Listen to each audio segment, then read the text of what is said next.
Jadi tuan rumah pada derby Sumatera Selatan edisi ketiga, Sumsel United tampil agresif sejak awal saat menjamu Sriwijaya FC.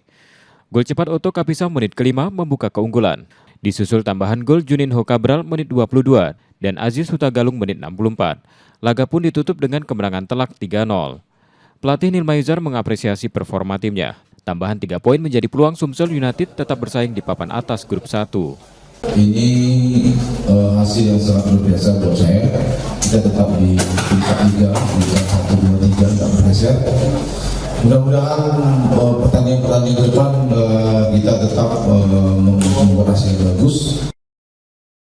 Di sisi lain, pelatih Sriwijaya FC Iwan Setiawan menilai timnya sempat menciptakan sejumlah peluang pada babak kedua, namun gagal dimaksimalkan dan menjadi bahan evaluasi ke depan.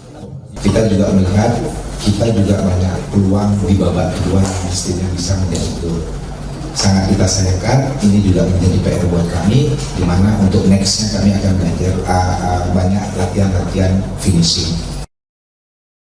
Hasil ini menempatkan Sumsel United di peringkat ketiga klasemen sementara dengan 37 poin, sementara Sriwijaya FC masih tertahan di dasar klasemen dengan 2 poin. Nur Muhammad, Kompas TV, Palembang, Sumatera Selatan.